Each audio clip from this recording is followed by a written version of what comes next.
Bienvenue dans ce nouveau Deep Dive. Aujourd'hui, on se penche sur une notion assez captivante, je trouve, issue d'un dossier philosophique, la fabrication de l'humain. Alors attention, pas au sens biologique du terme, bien sûr, plutôt comment on se construit soi-même en tant qu'être conscient, pensant. Oui, c'est ça. On parle de la construction de l'être, de la conscience. Les documents qu'on a consultés suggèrent que l'humain, philosophiquement, c'est bien plus qu'un simple animal raisonnable. C'est un être qui, en quelque sorte, se façonne lui-même. Effectivement. Par sa conscience, son identité et surtout par sa capacité à choisir librement. Ça fait écho au fameux « connais-toi toi-même » de Socrate, non ? Absolument. C'est une distinction qui est vraiment cruciale. Il faut bien séparer l'organisme, le biologique, de l'individu existentiel. D'accord. Et notre mission, ici, dans ce deep dive, c'est justement de décortiquer un peu comment la philosophie envisage ce processus, comment on se forme soi-même au-delà du corps. Et voir le rôle que joue la liberté, la connaissance, et aussi la société, j'imagine. Exactement. Liberté, connaissance, société, tout ça est imbriqué. Alors, allons-y. Un point qui m'a marqué dans les sources, c'est l'importance donnée à l'identité et à la conscience de soi. Ce seraient les clés. Oui, c'est fondamental. Ce n'est pas juste savoir qu'on existe, quoi. C'est la condition même pour pouvoir être libre et donc être responsable de ses actes. Il y a comme une chaîne logique, non ? Conscience ? Oui, tout à fait. Conscience, liberté, responsabilité. C'est un enchaînement vraiment central. Et ça nous mène où, cet enchaînement ? Eh bien, ça nous mène directement à une idée très forte de l'existentialisme qu'on trouve notamment chez Sartre. L'existence précède l'essence. Ah oui, cette fameuse phrase. Qu'est-ce que ça veut dire, concrètement ? En clair, ça veut dire qu'on ne naît pas avec une nature humaine prédéfinie, toute faite. On existe d'abord et ensuite on se définit. On devient ce qu'on est par nos choix. On se façonne nous-mêmes, en somme. Voilà. Sartre va même jusqu'à dire une chose assez provocante. L'humain est condamné à être libre. Condamné, le mot est puissant.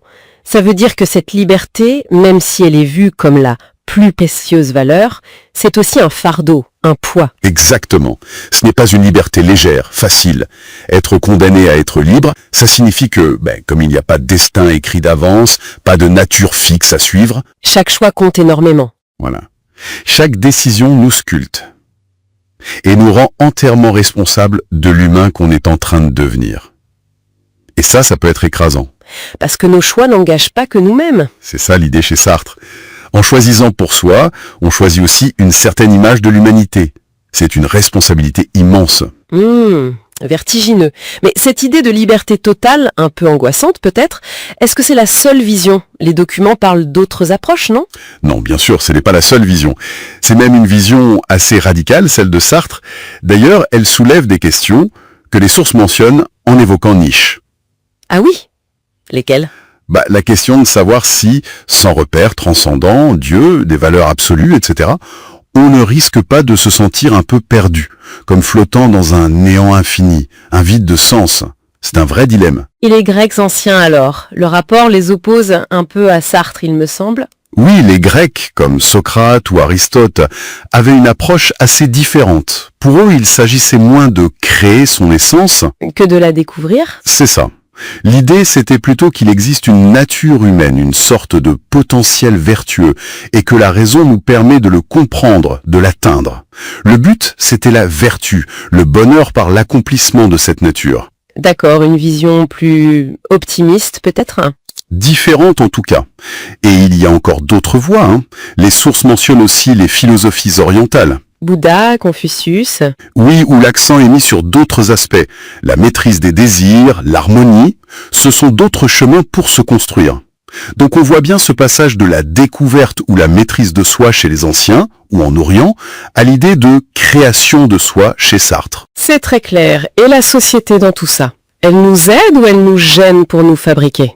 Les deux potentiellement.